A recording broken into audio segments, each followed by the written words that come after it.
and welcome to Wrestling at Random. I'm Jeremy Deemer. And I am Adam Summers, and you are here for season 4 of the podcast. It is rolling as Raw rolls on, as I've heard a Monday Night Raw announcer say a few times. And appropriately enough, we have an episode of Monday Night Raw, thankfully, not of the Michael Cole calling Monday Night Raw era or one of those many eras, but it is, in fact, an episode of Monday Night Raw, quite a newsworthy episode from 2006. This would be June 12th of 2006, season 14, episode 24, if you're watching on the Peacock Network, or there's this episode aired the night after the second ECW One Night Stand pay-per-view. Now, Yes. 1 year prior, ECW One Night Stand, put on by the WWE, is one of the greatest pay-per-views of all time. It's one of the most fun shows. And it felt, for the most part, like an authentic ECW show. It was a celebration of the legacy and the history of ECW coming off of the ECW DVD, all of that. I can vividly remember watching that and it being so surreal because I loved ECW, was heartbroken when it died. And then here it is, Hammerstein Ballroom, even though it's presented by WWE, it's ECW. It felt like it. It looked like it. Like they went to great pains to make it feel like the real ECW. Yeah, and ECW just kind of stopped. It just went out of business and just was gone. And so that show was a special show because everyone got to say goodbye. It was a big reunion. You got to have the goodbye that you didn't get to have when it just disappeared. That's exactly what it felt like. Exactly. And so now we're 1 year later. We're 1 year past that show. And they're doing another One Night Stand show. Well, they're doing another One Night Stand show because they have made the decision to restart ECW as a weekly television show, as a third brand of WWE television. If you want to hear what the almost end point was of that and how it all fizzled out, you can go back and listen to a previous episode where we review one of the last episodes of WWE's version of ECW. But this episode of Raw is the night after ECW One Night Stand 2006 and the night before the debut of ECW on Sci-Fi. So what a moment in time here. Yeah, we recap the whole history of ECW, the WWE version, in the back catalog of this podcast here. You listen to one of those episodes, we talk about the whole history of ECW, the WWE version, and this was the night before its big debut, its big launch. God, I remember being so excited, just because even though One Night Stand, the second edition, was a bit more of a WWE feeling show. I mean, you had Kurt Angle against Randy Orton on that show for some reason, but you still had the Hammerstein Ballroom. You had Balls Mahoney and Masato Tanaka. You had the FBI against Super Crazy and Tajiri. You had Rob Van Dam winning the title in the main events. Like, that felt like ECW, and you thought maybe they're actually going to pull this off. You were against your better judgment, you're hoping that maybe they're going to actually pull this off. Kurt Angle defeating Randy Orton was there to make Kurt Angle the killer and to be the guy. He was going to be the big star on the ECW brand. And yeah, it was a you knew deep down that it wasn't going to be long that the actual ECW alumni were going to be able to survive. And this was going to become a WWE program. And we saw what that turned into. And you see it here on this episode of Raw that we're going to go through. It's blatantly obvious the night before the debut of ECW on Sci-Fi that they were not behind ECW as a concept at all. And Paul Heyman said he went into this relaunch of ECW basically knowing that it was doomed. I mean, this whole show, this whole episode of Monday Night Raw, all that happens from not only Jerry Lawler, but honestly Jim Ross as well, is them just saying how much ECW sucks. Yep. And part of that is because, like, they're giving ECW this 1 hour weekly show Tuesday nights on Sci-Fi, but simultaneously The entire ECW locker room, every ECW wrestler is positioned as being a heel against the WWE. Like, there is not an ECW babyface to be found. They're all heels. And so they're all going to get their comeuppance. It's just such an oddly situated thing to start a new weekly wrestling show centered around ECW as a television product, and you see how it works out. The other funny part of that is the sci-fi executives wanted zombies and vampires on the ECW show, which led to the zombie getting caned by the Sandman on the opening episode. So the show opens, the Raw show here, post pay-per-view, pre-ECW. The Raw show on Monday night opens with a graphic in memory of John Tenta. Yeah. All around good guy John Tenta passed away from cancer, too young. 43 years old, I believe. Yeah, just too young. You know him as Earthquake. The Canadian Earthquake. Canadian if you watched Earthquake. The early shows we did. So yeah, John Tenta. That's every time I see him, it's just sad that he was gone too soon. Oh yeah.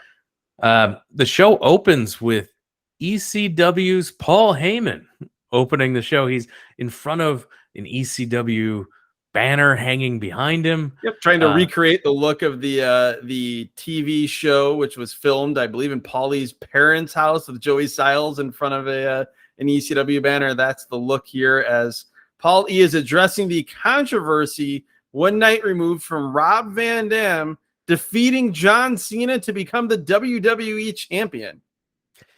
The heat for that match was incredible. It's Rob Van Dam, the most popular wrestler in ECW, still, even though ECW's been dead, in the Hammerstein Ballroom in the main event of an ECW pay-per-view against John Cena, who if you weren't around back then, it's impossible to overstate how much hardcore wrestling fans, for better or worse, hated John Cena. And this was a group of 3,000 of the hardest of the hardcore wrestling and ECW fans. And they wanted, and I don't think this is a stretch to say this literally, they wanted John Cena to die that evening. And John Cena lapped it up and played it up. Perfect. There was no bigger foil to Rob Van Dam than John Cena that night into ECW. It was just chef's kiss perfection. It was magic. Until the end of that match. And so Paul Heyman tries to explain it here. He recaps it. He says that Edge interfered, and then Paul Heyman, who says, I was not a ref, got in the ring and I counted 3. And he says that the match was contested under ECW rules. So that means anything goes. So the decision stands. Okay. And Rob Van Dam is the WWE champion. And then he talks about ECW on Sci-Fi debuting the next night. And he will be crowned the ECW champion on that show. Not only that he'll be crowned the ECW champion, that the WWE title will now be the ECW title. It will be rechristened, in his words, the ECW champion, the ECW championship. Paul Heyman says that Edge is the #1 contender, I guess, as a result of helping ECW take the title. And Edge is welcome to join them on ECW. Rob Van Dam shows up. He spins the spinner belt, and we get the Raw open. That was a funny visual. After the opening song, we get indoor pyro. We're told we're live. Pyro. We're live from Penn State University. And Jim Ross and Jerry the King Lawler are your commentary team.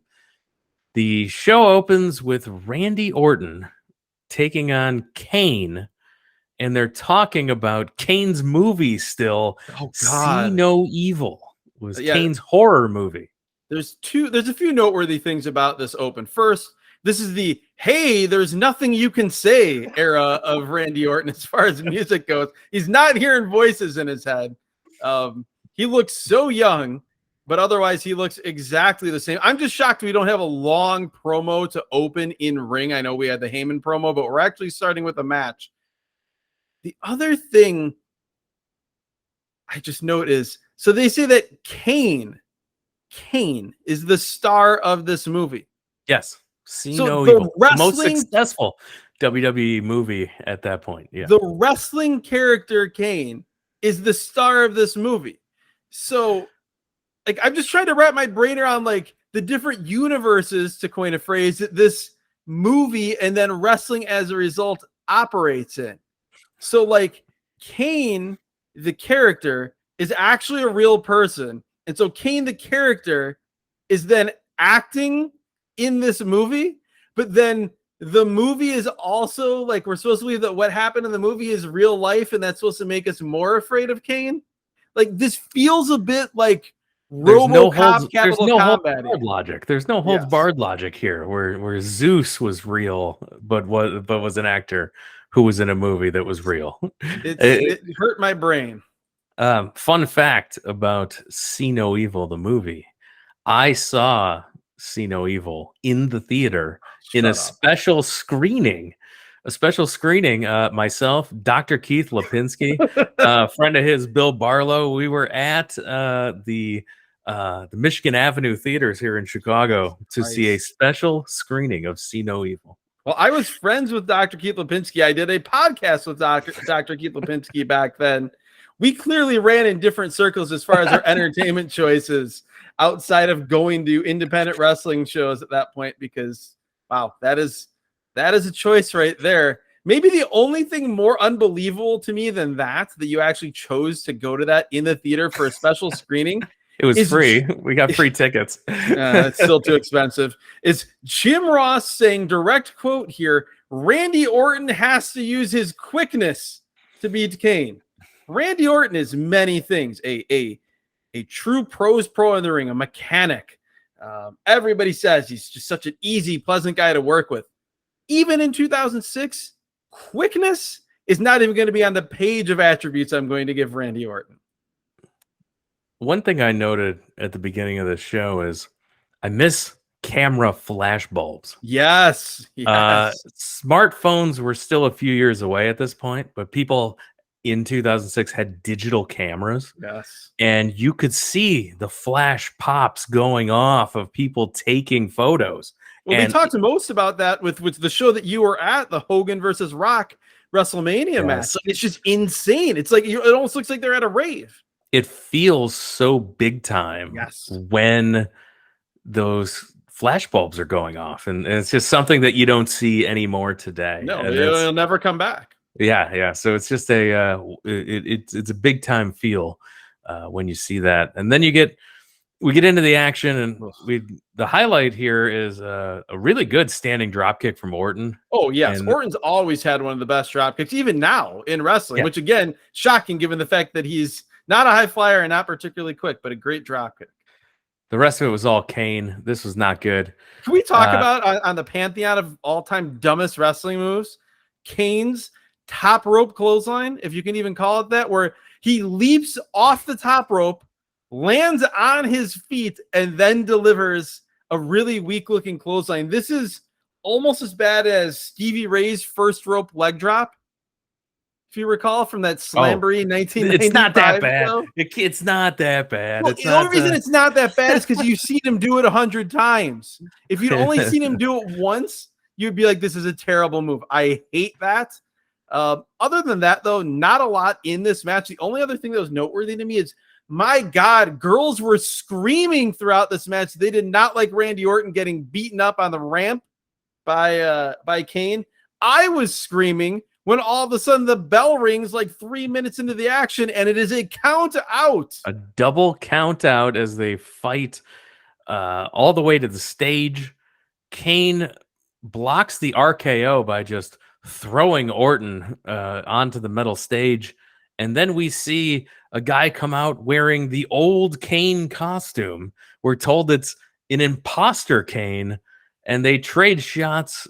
And then imposter Kane knocks real Kane off the stage to the floor below. Do you know who the imposter Kane was? I looked it up. Doc Gallows. Doc Gallows in his first incarnation in WWE, playing the part of Brian Lee as an imposter brother of destruction. He is impersonating Kane. He's not quite as big as Kane, and it's clear they did not bother making a new old Kane outfit for him. They just gave him Kane's old outfit, so it's a little baggy. This was dropped very quickly. This was not a thing for very long, if my memory serves me correctly.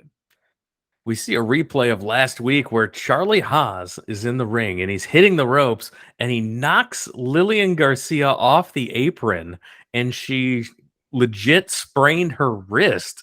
And they showed the fall in slow motion. Looked like it could have gone a lot worse than just a sprain. So this was like a legit accident and then they made it into an angle? This is a legit accident that they made into an angle. Dude, what an angle. Thank God this happened. So we had this pro wrestling greatness. Dave Meltzer, the Wrestling Observer newsletter, says that Lillian Garcia wasn't super popular backstage at this point. So a lot of people thought it was that this turning this into an angle was pretty funny.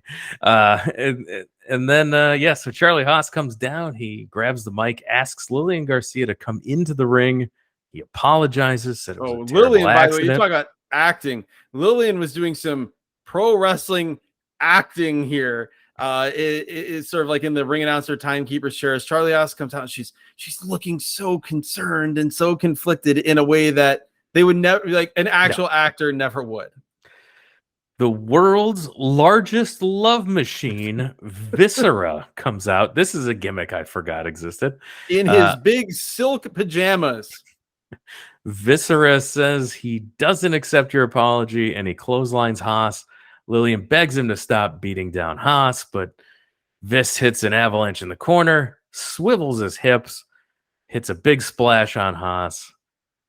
We then go and get he blows a kiss to her and then leaves, thinking that he's impressed her while she clearly isn't impressed. The only thing that matters about this entire segment is as Viscera enters the ring and Lillian is looking so concerned, someone in the crowd yells very loudly, "Eat him, Vis!"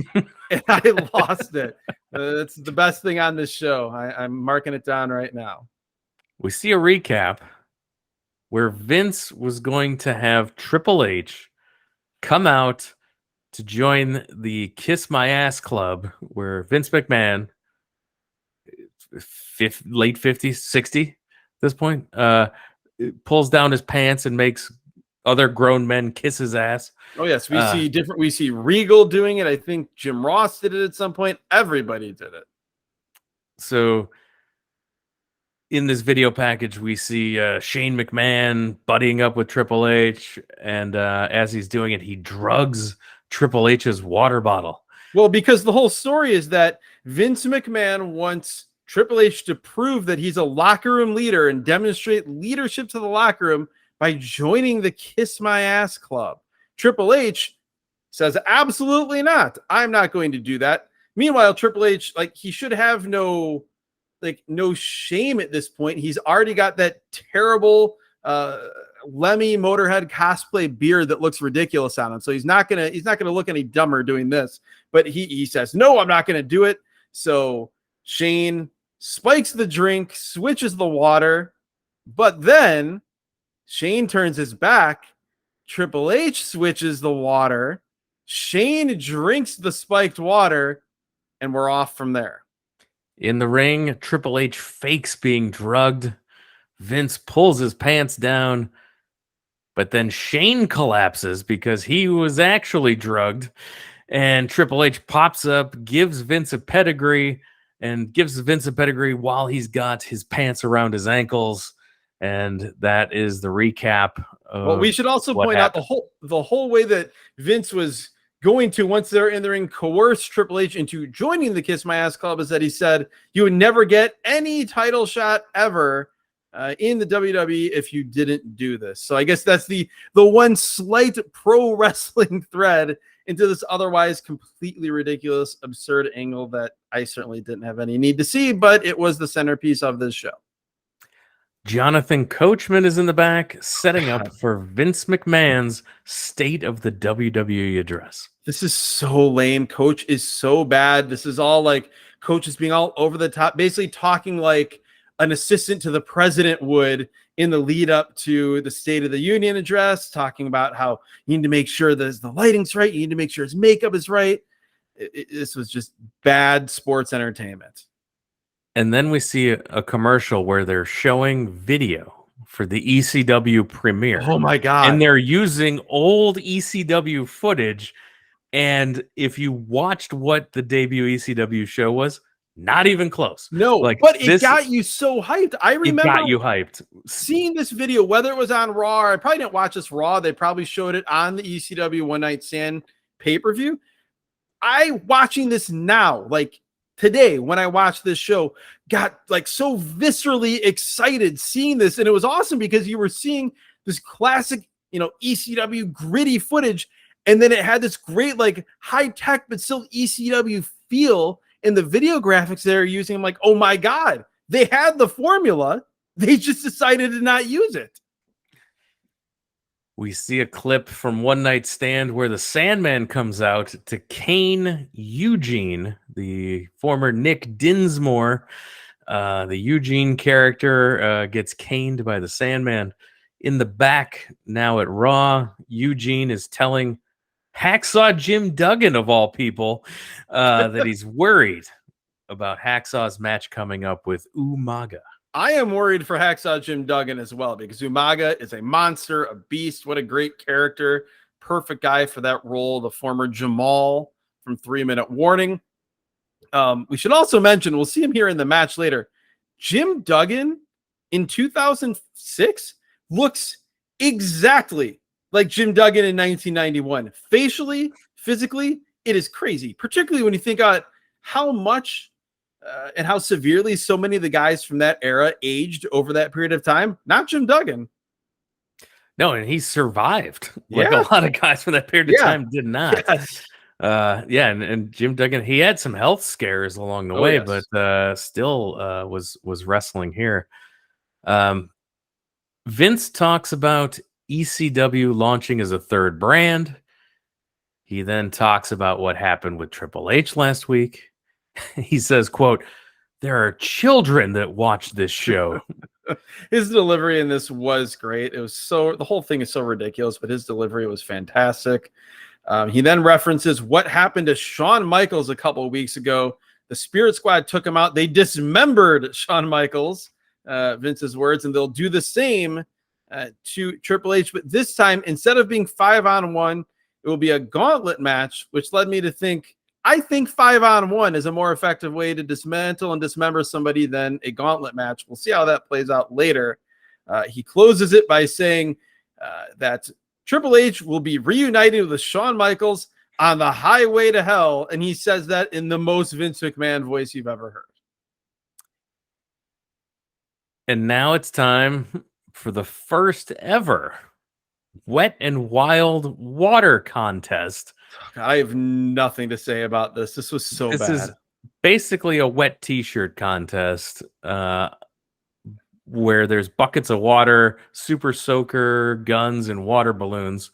The winner is going to be on some cover of a magazine. Yeah, on the cover of WWE magazine, because in 2006, that still existed. Tori Wilson took on Candice Michelle. So this is a wet t-shirt contest with a couple of wrestling moves in it. Tori won with a face buster of sorts. Can you imagine in 2006? You're a serious woman wrestler on the independent scene. Well, think about all the people I was going to see at Shimmer at that time. A Sarah Del Rey, a cheerleader Melissa, a Mercedes Martinez. That's exactly what I was going to say. You're wrestling at the highest levels in something like Shimmer. Yeah, the highest level available to serious women's wrestlers in the U.S. Exactly. And then you see this?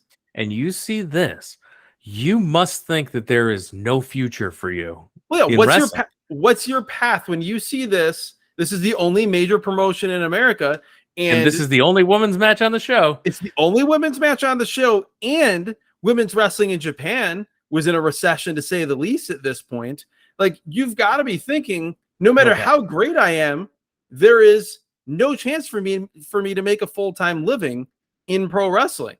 And, you fast forward to modern times, and I am the furthest thing from a WWE fan. It's never been my deal, but it couldn't be more different. You have to give him credit on that front. Like, can you imagine? Like, it's 16 years, which is a long time, but it's also not that long when you think about that to when women's wrestling in WWE through NXT mostly really started to gain a real foothold. It's just night and day, and it's so jarring to watch it, particularly here on this show, where visually, other than not being in HD, the presentation of the product looks so similar to what modern day WWE looks like.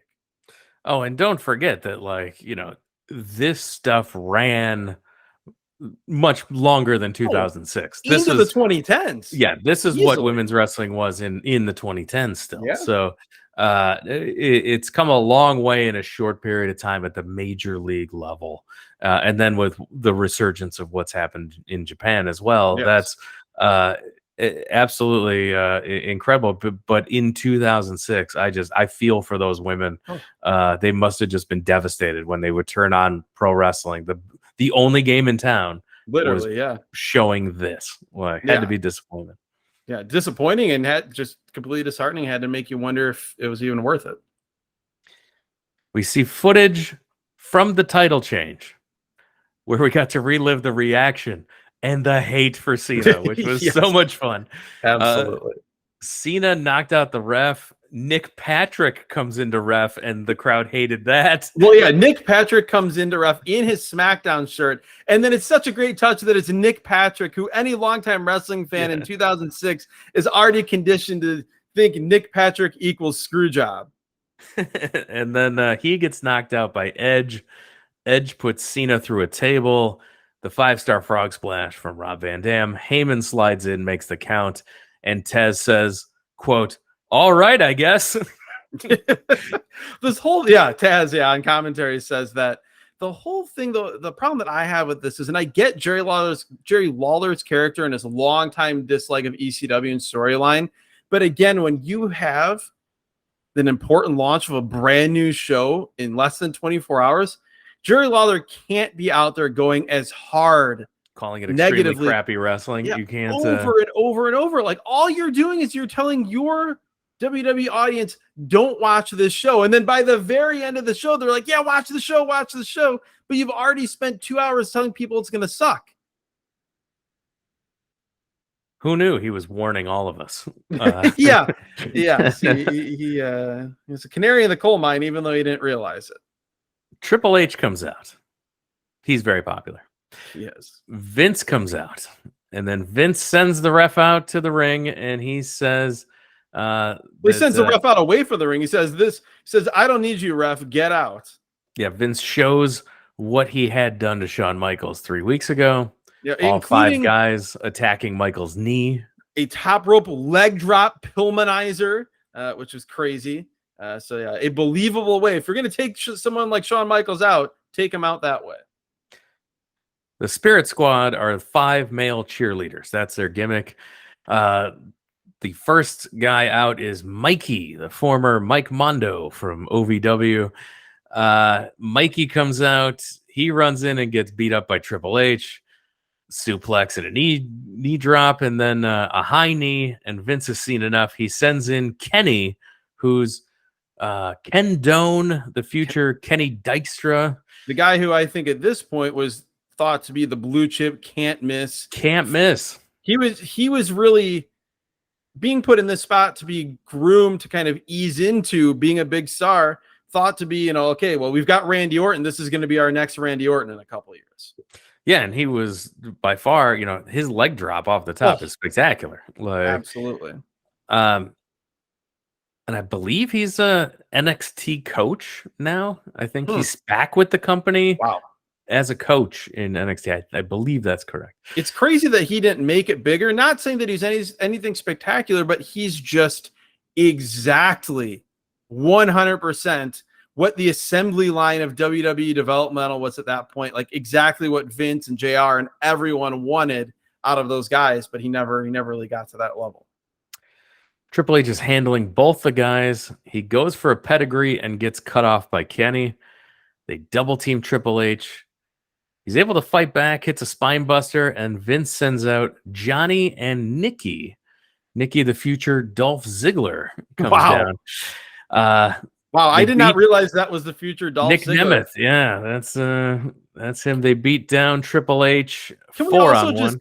I have to jump in and say, can we talk about how not well the local cultural references have aged to this episode of Monday Night A Raw? lot of Joe Paterno So references. there's a double elbow from Kenny and Mikey that knocks Triple H down, and Jim Ross says, direct quote, even Joe Paterno couldn't save Triple H.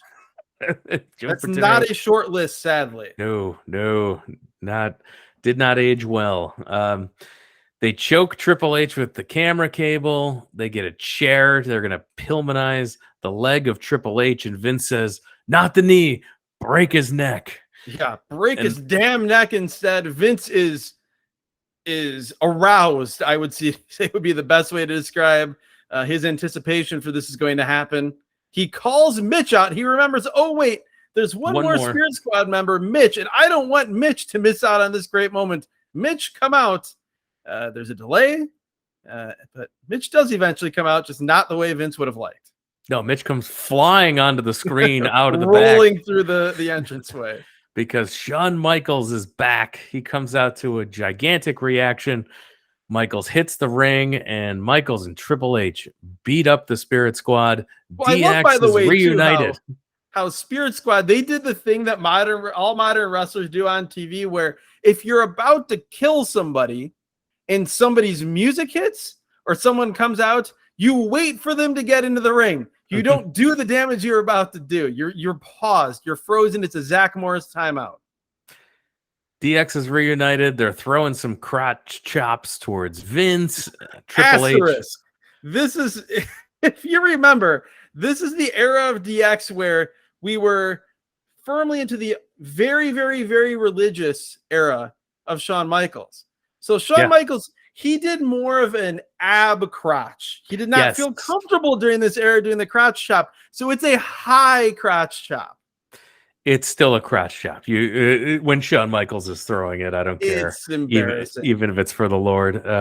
And Triple H pulls his trunks down, showing his bare ass to moon Vince McMahon because he's juvenile again now that he's with his friend and reunited in DX. And showing off his under trunk thong tan line, which was not a sentence I ever needed to say or something I needed to see, but it's the WWE in 2006, so that's what you're going to get.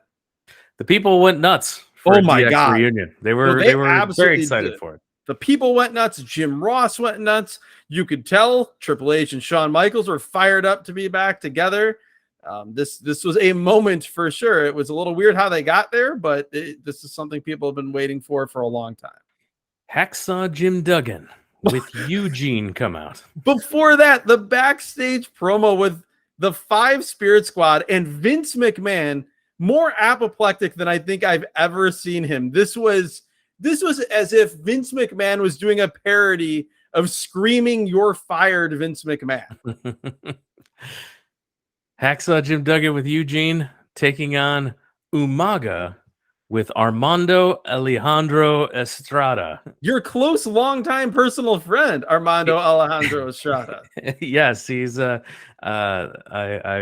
I met him because he's a longtime close personal friend of my wife.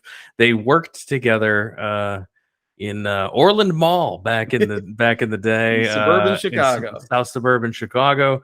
They worked at a clothing store together, and yeah, so I know him through her.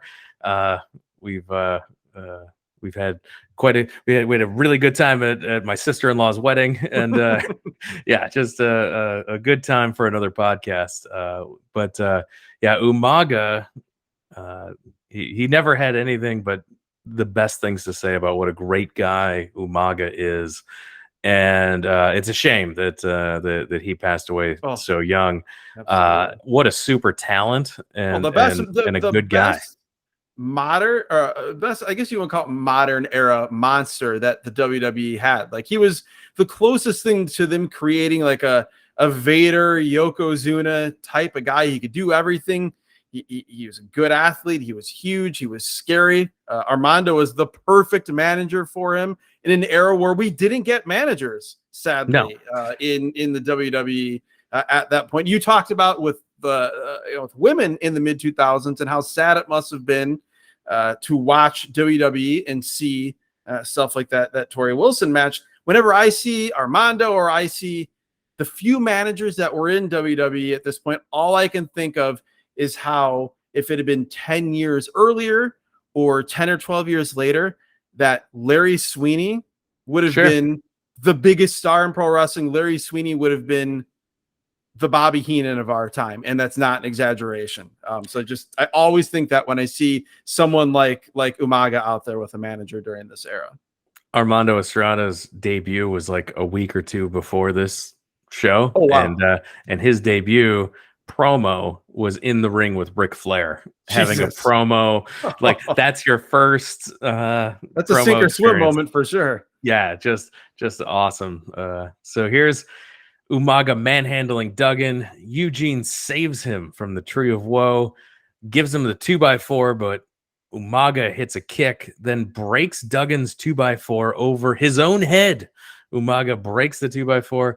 Well, Estrada, at this point, so Jim Ross had just gotten in a great Mid-South reference, which I'm assuming he got fined like $50,000 for from Vince McMahon talking about Mid-South wrestling. But seeing Jim Duggan, hearing Jim Ross reference Mid-South, and then seeing Umaga snap this 2x4 in half, like I know this isn't going to happen because it's 2006 WWE, but in my head I'm like, all right, he's going to take the shards of this 2x4 and he's going to carve up Hacksaw Jim Duggan in front of Eugene, and this is going to be an amazing segment. Instead, they just tie up Eugene, slap him around a little bit, and then they just leave. Oh, yeah. Umaga hits the Samoan spike, which is the thumb to the side of the neck, for the pin to remain undefeated. Umaga ties Eugene in the ropes, and he hits Duggan with a hip attack in the corner, and he makes Eugene watch this beatdown, and that's the end of that segment. I just didn't like the idea of Umaga leaving of his own accord. And it wasn't even like Armando was making him leave. Like, Umaga should be killing Hacksaw Jim Duggan until like 15 officials run out. Mick Foley comes out. Oh my God, this segment. Oh my God, it's amazing. Foley looks like hell from the One Night Stand show. He's got the black eye. His face is swollen. He's beat up. He comes out. He gets on the mic, but is interrupted by Ric Flair. And there's no way we can recap it. We're just going to have to hear it from Ric Flair and Mick Foley. Woo! Wait. I gave you your entrance because of who you are and what you've done. But what I don't know is, what the hell are you doing in my ring? It's because of who I am that you're not going to say anything, because I've been wanting to talk to you for 3 years. I don't care about last night, one night stand. I don't care about anything that you did last night, including lighting yourself on fire. Tearing your body up with barbed wire, bleeding, that means nothing to me. I want to talk to you about you and me.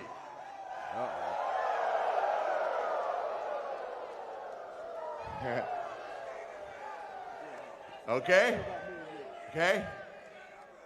It occurs to me, and I've heard that you have made innuendos about what I've said about your wrestling career.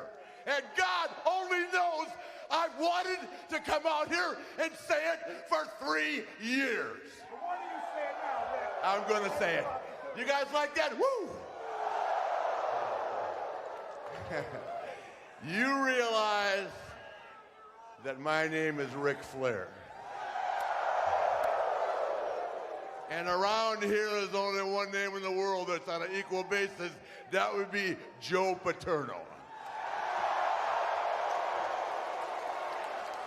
Joe Paterno, the Nate. Equal playing ground. So my friend, I want to let you know that this whole scenario about you standing up for the WWE is just a bunch of crap. You wanted to bring back that Wild West show, ECW, because that's all you are, a glorified stuntman. Ooh. And for 10 years now, 10 years, guys like the Nature Boy Ric Flair, Triple H, Shawn Michaels, The Rock, Stone Cold, Undertaker, Kurt Angle have walked out that curtain to greatness. They have wrestled their way to greatness. But you know what really bugs me the most? Is that wherever I go, people say to me, Ric Flair, you know what the coolest thing is I ever saw? And I go, what, me winning my 16th title? They go, no, Mick Foley going off the top of that cage onto that table. At Hell in a Cell. And you know what, Mick? That pisses me off. Brother, we bled, sweat, and wrestled our way to greatness. You fall off a cage, you're great. That's bullshit.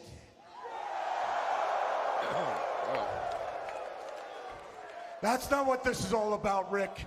That's not what it's all about. Not whether or not I was a great wrestler. You see, it gets under your skin, Rick. I know all about you.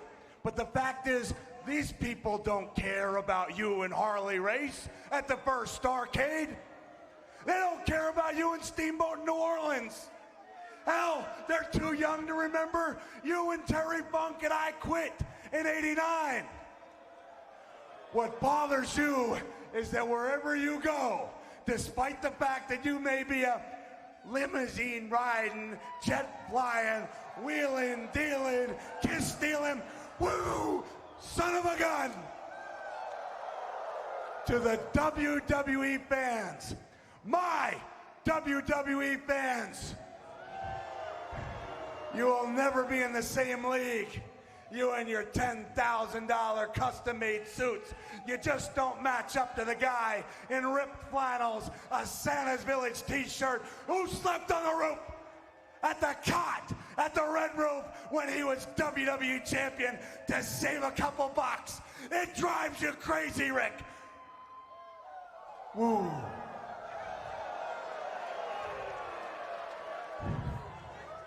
And you know, more than anything else, what's really got you, what's really gnawing at you, is the fact that you can do nothing about it because the glorified stuntman in the ring could rip you apart like that.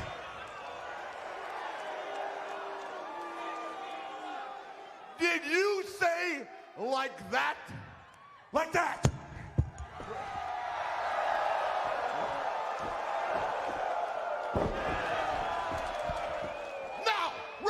Right there! Take it! Take it! Take it! What the hell? Take it! Take it! I'm looking you in the face! Then you're looking at me in my eye! Take it! Look, I got blurry vision! I got blurry vision! I got multiple lacerations! Take your shot now! I can take you out like that! Just not now.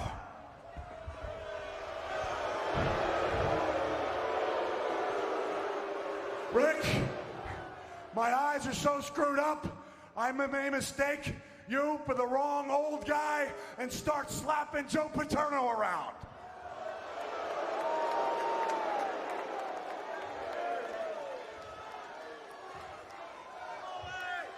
What do I gotta do? Throw some thumbtacks around the ring? Get a ladder? Get a chair? Get a table? I want your ass in this ring now. Yeah, Foley! Foley! Your ass here now. You don't get my ass or any other body part here and now. Because I've got a challenge for you, Rick. See, I'm not going to fight you in barbed wire. You don't have to sprinkle thumbtacks on the ground. You don't have to grab a ladder. Because I'm going to out-wrestle you.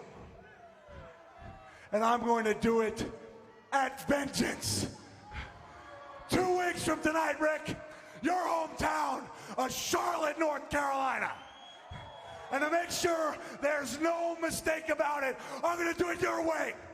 2 out of 3 falls, Rick. Me and you in a wrestling match. Can I tell you something? You tell me. Hey, after I wrestled Edge in that table ladder match, I woke up in the morning and went, God, where's Mick Foley? That's you. I want you that bad. I'll see you in Charlotte. Anyway, I want you. We're not screwing around. This is ECW. It's WWE. You and me. Charlotte, by God, North Carolina, you got it. We're all embarrass you in front of your own home fans. I'm going to rip you apart, and the legend of Ric Flair will be done. Do you hear that, Lord? Woo!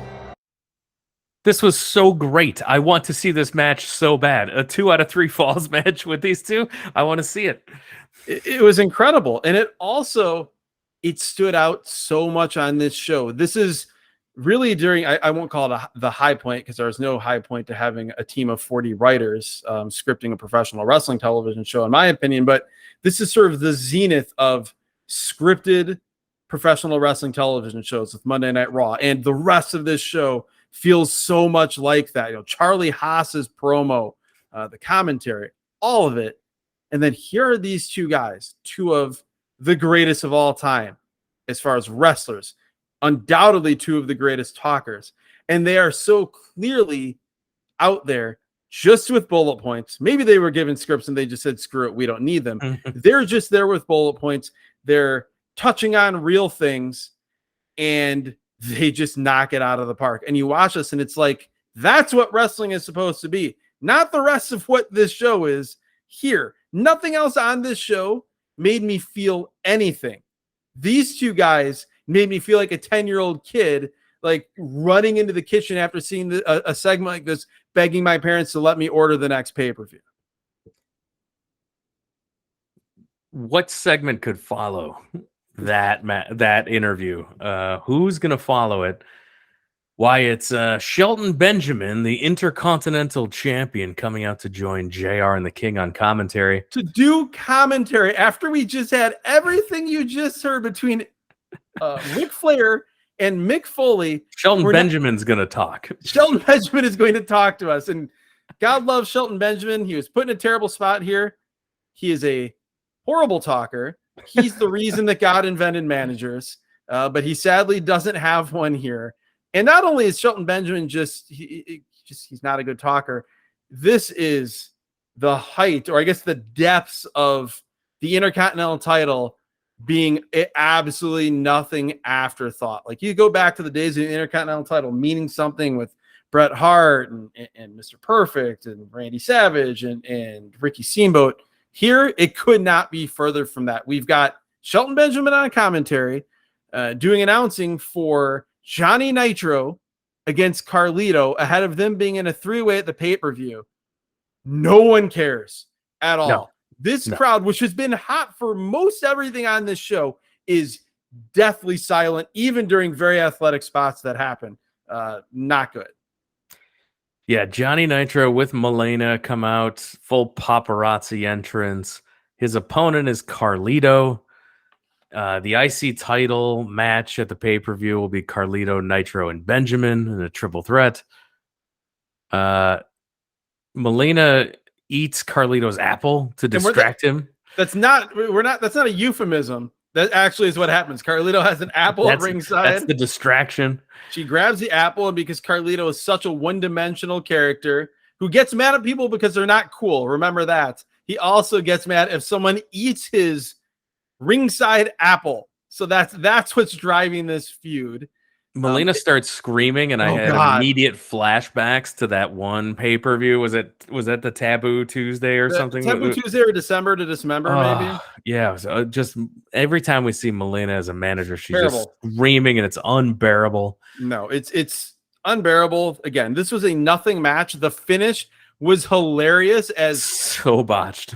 Johnny Nitro goes for a standing shooting star press and somehow lands further away from his opponent than his feet were when he started the move. Desperately tries to outstretch his hand to make contact and maybe gets the edge of a fingernail or two onto Carlito, but somehow still gets the win. Nothing about this was good. Horrible. Mickie James is the women's champion. She's in the back, interviewed. She talks about how everyone is hurt that had wrestled her. Beth Phoenix is the latest. She broke her jaw. Randy Orton shows up. He challenges Angle to a WWE match at the pay-per-view. This is so weird because it's in the same backstage promo. Mickie James is backstage with Todd Grisham Phillips, whichever one it is. And like halfway, like her promo ends, she leaves, or she's about to leave. Randy Orton just walks up and says, "Hi, Mickie." She walks away, and then Randy Orton just starts talking to Todd. Like, was there some sort of Randy Orton, Mickie James romance that happened that this was leading to? Or No, just... it was just a weird segment. Okay. Rory and Robbie McAllister. They're the Highlanders, and they're walking around Times Square in New York. I had to look it up. I'm like, whatever happened to those guys? Well, because they were clearly from this little vignette, which was awful. This was Vince McMahon saying, "God damn it, someone get me the Bushwhackers." The Highlanders would feud with the Spirit Squad for the tag team titles. Oh my God. They never won. They were released in 2008. So they only lasted 2 years here. A tag team division where it is the Spirit Squad and the Highlanders. Honestly, they could have made that SummerSlam 1996 four-way tag team title match that we talked about with the New Rockers, the Body Donnas, the Godwins, and the Smoking Guns. Yep. You could have added the Highlanders in the Spirit Squad, and they would have blended right in. That is, wow, you can go back to that recap. SummerSlam 96 is in your back catalog right now. We've already reviewed that. Yeah, go back and listen to that one. Lita's in the back, brings out Edge. He will be at ECW on Tuesday. Well, it starts with Maria Kanellis as the backstage interviewer, which I don't remember her as an interviewer, but she's immediately disposed of by Lita, who sort of mockingly interviews her man Edge, talking about what's going to happen. We then see Stevie Richards, Just Incredible, and Balls Mahoney showing up with front row tickets, and they're sitting in the front row, the ECW contingent. I hated when they would do this with ECW guys, where like all the ECW guys, they're just a monolith. They're basically one guy. Yep. Like there's no scenario in ECW history or any conceivable ECW present or future where Just Incredible, Balls Mahoney, and Stevie Richards would be hanging out together all on the same side in the same building. But they come out. It's like they asked the randomizer to put 3 ECW guys at ringside. Randomizer, yeah, and like the randomizer also pulled Polar Bear Paul Varlins, but he wasn't available. We then have Edge come out with Lita to take on John Cena in our main event. The Edge and Lita act was awesome. I forgot how great they were together and how much they deserved a longer run together, and they deserved a much better product to have built around them than what the WWE was at this point. They were so great together, and it felt right, and it felt like partially because it was real to an extent, but it felt right at a time where everything else other than Flair and Foley on the show felt so forced and just so fake and plastic. They were awesome together. Cena comes out. He's pissed. He's also ring. Popular, by the way, and we should mention. Oh, extremely popular. We have the great pause, which you always talk about, where Edge comes out. Him and Lita are waiting in the ring, and the crowd. There's no music. Their music stops, and we get a good 10 to 15 seconds to build up the crowd anticipation before Cena's music hits. He comes out. He's wearing his jorts and shirt, but it's all black. He's as all business as John Cena is ever going to look like. He hits the ring, and he immediately takes down Edge, throwing punches, and we're off to the races, which with what on paper should be an awesome main event. 2006 Edge against 2006 John Cena, coming off of a hot pay-per-view main eventing Monday Night Raw. The only problem is I paused my Peacock app to go use the bathroom right before this, and I'm like, oh God, there's only 5 minutes left in the show. And my take is that, and I'm fine with it, but that Flair Foley segment must have gone like 5 minutes longer than they expected it to. Yeah, and they couldn't have cut the Carlito match, clearly. I'm glad you mentioned the pause in the music. I don't understand how no wrestling company but WWE can get this right. It's amazing. WWE is so good at having the break between song entrances and let that anticipation build. And even in modern day AEW, TNA, anything, like they never get it right. They never get it right. Like it's nobody can let that breathe except WWE. They still do it today, and they do it flawlessly. That's think unbelievable. About that Cena Punk match that we reviewed over on the bonus feed, which you were at live. But like, that's the best example of that. Punk comes out. It's in Chicago. They know they that sat Cena's in that get pause. booed, and so there's a good minute. Yeah, between I think I timed out. It was like 55 seconds between when Punk's music ends and he's in the ring and when they hit the music for Cena, and that just took that building to even more of a fever pitch. To your point, it's such an easy thing to do. It's such a no-brainer, and nobody else has figured it out. Nobody can do it. For all the criticisms I have of WWE production with the camera shakes and everything, they get that right and should be applauded for it. Absolutely. This was perfection again. So yeah, Cena is pissed. He's attacking Edge. Edge bails. He goes up the ramp. Cena grabs Edge, brings him back. He's beating down Edge in the corner until Lito jumps on the back of Cena, and the bell rings, an immediate disqualification. So let's just recap here, and I don't have cagematch.net in front of me, so I can't look at the actual match times. But the opener could not have gone more than 3 or 4 minutes. That was 3 minutes on the opener. Yeah. 3 minutes with Randy Orton and Kane, double count out. This, I don't think went more than maybe 2 minutes. 2 minutes. Yeah. And we get a disqualification finish. Yeah. Edge escapes through the crowd. Cena gets into a fight at ringside with the ECW guys. He hits all 3 of them with chair shots, including Balls Mahoney eats a wicked unprotected chair shot here. Well, yeah. Tell me if you've heard that story before. We talked about that old ECW TV episode that we had where it was Sandman and Balls Mahoney, where Balls just had to be 10, 15 horrific unprotected chair shots that kind of led to him being accepted by the ECW audience. But here, Stevie gets out of this the best by far. He takes a chair shot to the back. Then Just Incredible takes a baseball swing of a chair shot to the face, but he gets his hands up, but it still is nasty. And then Balls Mahoney just, gets obliterated to the head.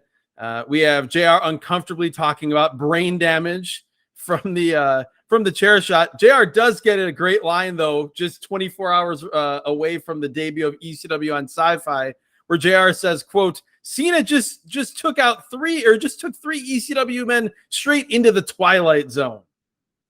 Cena grabs a mic. He says, anyone can show up and do whatever they want in ECW. He says he likes it.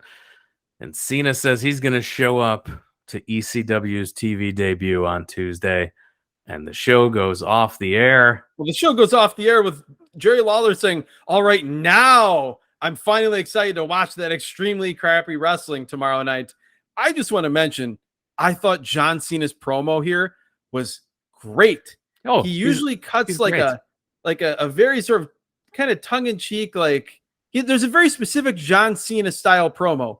Here, he's John Cena, but he's got a crazy look in his eyes. It's like he's caught the extreme wrestling bug, and he's excited to go into ECW and hit people with chairs and cause chaos, and like something in that Hammerstein Ballroom crowd and that reaction flipped a switch. And he's ready to just kick some ass. I thought it was a tremendous performance from John Cena, a guy that I will wholly admit I did not appreciate or like at all back then.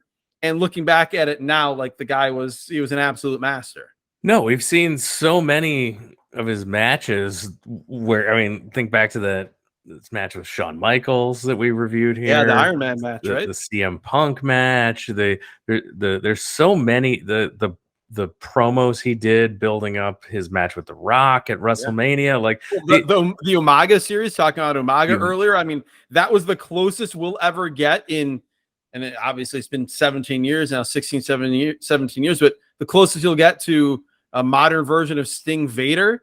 No, I always say it, I've never seen a guy who's not a traditionally great wrestler as far as just awkward herky-jerky movements have more great matches than he has. It's so many great matches. Thing.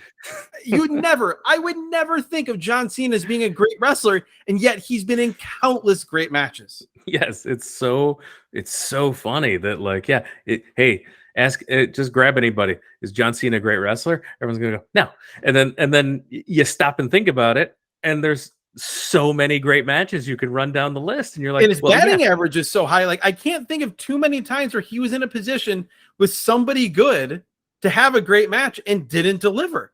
Like, it almost always, whether it be an AJ Styles, all the other guys you mentioned, Bryan Danielson, he always delivered in situations where Brock you would Lesnar. think, situations you think, oh, maybe this isn't really going to be seen as wheelhouse, and he just nailed it. It's a bunch of different styles. He can perform in all these different types of matches as well. It's not just a John Cena match every time. And bust out the big moves. It's one of the things I always like. That again, to me, I equate him a lot to Sting. Very similar wrestlers, very similar characters, and like Sting, particularly in big matches against big men, he would bust out moves that you had never seen him do before. And it was awesome because A, it was just cool to see him do it, and B, it would always communicate how dire the situation was for him, that he had to dig deep into the well, into the bag of tricks to try to find something different to put a big scary guy away. Favorite thing on this show? I think it's the guy yelling, "Eat him, Vis." No, it's 100% without a doubt. There's no argument. It is Ric Flair, Mick Foley. You heard it earlier. It's incredible. One of the best interview promo segments I've ever heard. I do want to give an honorable mention to Umaga. He did a great job in his being a scary monster, and honorable mention to Triple H and Shawn Michaels being popular. Very popular guys. Like, they gave the people exactly what they wanted. They wanted some crotch chops and a DX reunion. They got it. Yeah, which is funny to see in WWE, because as years went along, they were almost allergic to giving the people what they wanted. You very rarely got anything even approaching something that felt like any sort of positive moment or a happy ending at all. But we got it there. Worst thing on this show? Oh, it's undoubtedly the Torrie Wilson match. We've talked about it, whether it be with the Dup Cup or with the Miller Lite girls on at WrestleMania.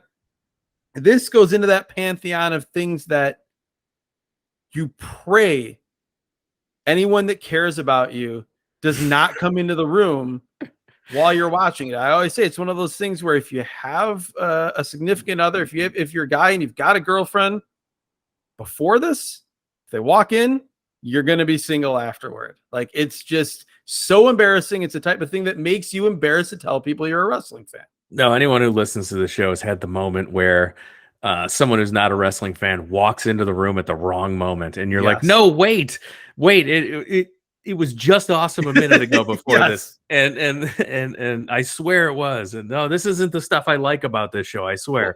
That was always ECW for me. It was always like I'd order an ECW pay-per-view, and like my mom wouldn't come downstairs when like Tajiri and Super Crazy were having a wrestling match. It was like when Elektra and Francine were having a cat fight and Joey Styles was screaming cat fight. That's when it would happen. Yeah, it trust me, every wrestling fan listening to this has had those moments, so I get it. Worst thing for me be honorable mention, because that obviously was the worst. I think the finish of the Carlito Johnny Nitro match is horrendous. It could just be the finishes as a whole. Okay, so we had no finishes. That horrible botch standing shooting star press after that nothing match. And then, as I mentioned earlier, the opener ending in 3 minutes of the count out, and the main event ending in 2 minutes with a disqualification. Yeah, the finishes were horrendous up and down the card here. And yeah, this was not a good show No. leading into, from a pay-per-view that was weird to the Weird but launch of good. weird but good, and then the launch of an ECW show that was weird. People still had hope, but then by week 2 the hope was gone. Oh yeah, I and remember everything was over. by halfway through episode 1, I'm like, they're not even trying. I mean, they had the old ECW entrance. If you remember, they had that off to the side, so they didn't have the wrestlers come out through the They had Titantron the entrance. original song even. So I liked that, but the fatal flaw was that instead of spending the money to book a separate tour and book arenas that would look like ECW and would give the ECW feel, instead they just, I believe it was either live and then SmackDown was taped the same night, or SmackDown was whatever that was. Live before SmackDown. Part of the SmackDown taping, and then they just had the hard camera placed in a different spot. But it was a big WWE arena with people who are not there to see ECW. They were there to see SmackDown. And so you didn't have the intimacy of what ECW looked like and felt like, and you had crowds that didn't care, which the thing that carried ECW so often was the wild crowds. So it was doomed to fail. No, and no way were they going to give any of the ECW originals a chance to do anything. They were just there to put over the new guys and make the new ECW. It was seen in the presentation of the last 5 minutes of this show, where the ECW guys were cannon fodder. The announcers didn't care about ECW as far as a TV show. John Cena said he was going to be on ECW. All of a sudden, the announcers finally cared. The one hidden gem that I wish would be, if there's footage of it, whatever he uploaded to the network or Peacock or whatever service exists, is I know they did at least one WWE ECW house show at the ECW arena. I think it was like an under 2-hour show, but I would give anything to see that. And because it was all the old ECW arena fans were there, I would just give anything to see what that crowd atmosphere was like. So I'm sure it was super hot at the beginning. And I'm sure by the end, once they realized what they were seeing, with Big Show as champion and everything else, like that crowd had to just completely destroy that show live, much like that ECW on Sci-Fi TV episode with, was it Big Show and was it like Big Show and Mike Knox or something, or Big Show and Kane in the main event that just got completely, and there's Big Show and Kane that just got completely killed by the crowd. Yeah, and if you go back to the back catalog here, wrestlingatrandom.com has the entire back catalog. It's in your podcast feed right now. You can go back to the old episodes of ECW. I think we got like the second to last episode there with ECW, Christian and Ezekiel Jackson for the ECW title. With the very ECW trio of Goldust, Hurricane Helms, and Yoshitatsu. In the main event. I mean, yeah, I think, like you said, the second to last episode of ECW on Sci-Fi, or it might have only been a web exclusive. At that web point, exclusive, yeah. And so, we also have several, whether it be ECW pay-per-views or ECW weekly TV from ECW. The real ECW. Yes, so that's all there as well. You can even get some additional content over in our bonus feed. We put out a bonus episode every single week. You can subscribe to that in your Apple Podcast app. Just click on the bonus episode, hit subscribe. It unlocks not just that episode, but the entire back catalog of the bonus content. There's over 80 plus episodes there in the bonus content as well. You unlock all that for $5. It's the same thing over if you go to patreon.com/wrestlingatrandom or whatever paywall that we're behind nowadays. But if it's still Patreon, you go to patreon.com/wrestlingatrandom. If we're on Peacock now, like things have really changed in the WWE even more than we realize. Yeah, you can you not only can get access to all the bonus content there, but you can also be the randomizer. You can be the intentionalizer, as we call it. You can choose a show for us to watch over in the bonus feed. We've also got t-shirts as a way you can support the show. All of that is available. Patreon.com/wrestlingatrandom. Give that a try. Unlock that bonus content.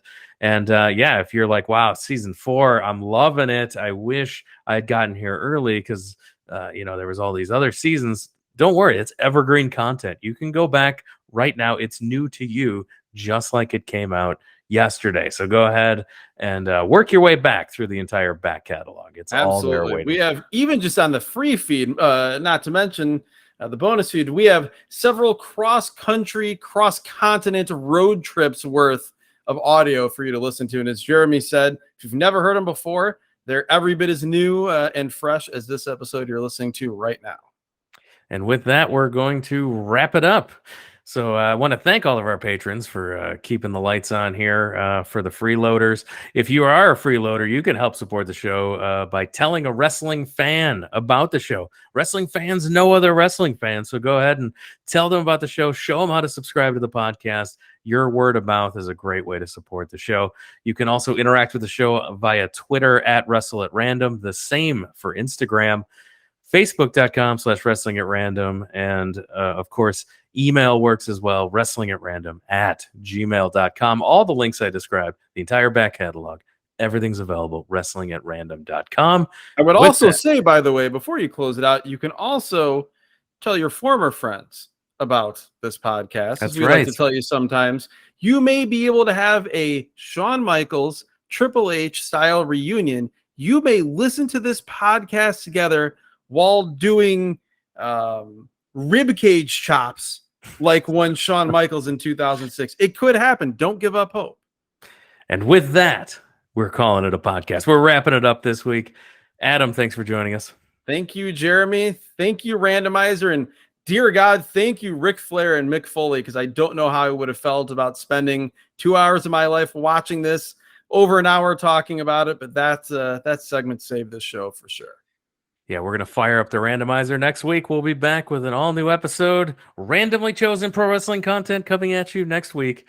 So thanks again, everyone, for listening, and we'll talk to you again next time.